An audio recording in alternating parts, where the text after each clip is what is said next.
तो सवाल क्या है, जांच कीजिए कि क्या प्राकृत संख्या n के लिए संख्या 6 पर घात n अंक 0 पर समाप्त हो सकती है। सवाल क्या है कि कोई भी नंबर मान के चलो 6 है, उसके पावर में n है। n क्या है? प्राकृतिक संख्या, यानी 1 2 3 कोई भी नंबर हो सकता है। तो 6 पर फॉर एग्जांपल अगर अब जब हम लोग पुट करेंगे 1 तो 6 आएगा। 6 पर जब पुट करेंगे तो हम लोग क्या आएगा 36, 6 का स्क्वायर 36 होता है। तो इस तरीके से हमको कहाँ तक जाना है? n तक। तो हम लोग को देखना है कि 6 टू द पावर n का कोई ऐसा मान होगा जिस पर हल करने पे यहाँ पे अंतिम अंक जो इकाई अंक होता है वो 0 आएगा। यही हम लोग को जांच करना है। तो सवाल क्या है समझ आ गया? आओ अब हम लोग देखते हैं। हम जानते हैं कि कोई भी धनात्मक पूर्णांक का अंतिम अंक कह लो या फिर इकाई अंक 0 हो तो वह पूर्णांक 5 से विभाज्य होता है। यानी अगर कोई भी संख्या का अंतिम अंक 0 होगा, फॉर एग्जांपल मान के चलो कि 10 है, तो 10 का अंतिम अंक 0 है, तो ये क्या होगा 5 से डिविजिबल होगा। ठीक है, इसी तरीके से कोई भी नंबर ले लो जिसका अंतिम अंक यानी इकाई अंक 0 हो, इससे आगे और भी बढ़ते जाओ, 0 हो ना हो फर्क नहीं पड़ता, लेकिन अंतिम अंक यानी इकाई अंक अगर 0 होगा तो that number will be divisible by 5। ये हम लोग जानते हैं। तो अर्थात इसका मतलब क्या हुआ कि अर्थात उस संख्या के अभाज्य गुणनखंड में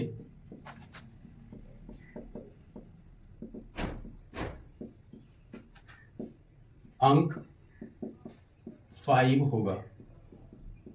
यानी कोई भी नंबर अगर 5 से विभाज्य है तो उसके अभाज्य गुणनखंड में क्या होगा 5 होगा। जैसे इसका अगर अभाज्य गुणनखंड करें तो क्या होगा 2 इंटू 5, देखो 5 आ रहा है। इसी तरीके से अगर 250 का हम लोग अभाज्य गुणनखंड करें तो इस तरीके से, तो यहां भी देख पा रहे हैं कि इसके अभाज्य गुणनखंड में क्या आ रहा है 5 आ रहा है। यानी किसी भी संख्या के अंक पहला जो अंतिम अंक है वो अगर 0 रहे तो 5 से विभाज्य होगा। अगर 5 से विभाज्य है यानी उसके अभाज्य गुणनखंड में क्या होगा 5 होगा। इसका मतलब अब हम लोग देखते हैं कि दिया है 6n। अब 6 का अगर हम लोग अभाज्य गुणनखंड करें तो क्या होगा 2 इंटू 3,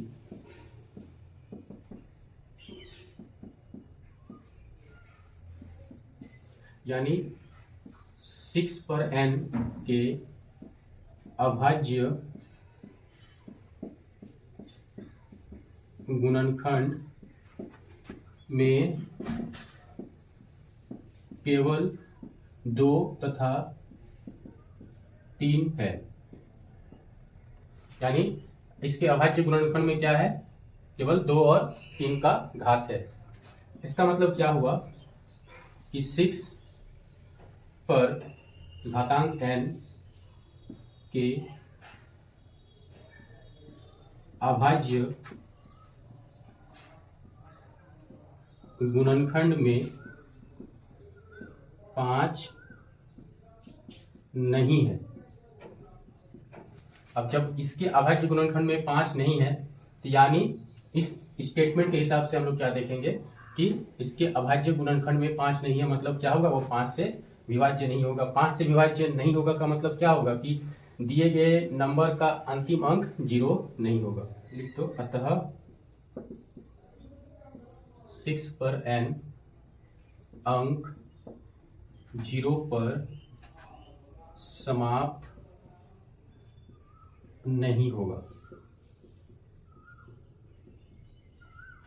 तो इस तरीके से सवाल को हल करना है। स्टेटमेंट को अच्छे से याद कर लेना। स्टेटमेंट पर बहुत ज़्यादा डिपेंड है कि तुमको फुल मार्क्स मिलेगा कि नहीं, और इसी तरीके से फिर स्टेप वाइज सारा चीज़ को सॉल्व करना है डिटेल में। एक होमवर्क दे रहे हैं, सेम सवाल सेम रहेगा, बस यहाँ पे क्या होगा 4 पर घातांक n है। ये करके आना बिल्कुल सेम होगा, बस यहाँ पे 6 का जो हम लोग अभाज्य गुणनखंड किए हैं तो 2 इंटू 3 हुआ, तो यहाँ पर जब हम लोग इसका अभाज्य गुणनखंड करेंगे तो क्या होगा 2 इंटू 2n, यानी इसको हम लोग ऐसे लिख सकते हैं। ठीक है, बाकी सेम होगा, इसी तरीके से करके आना।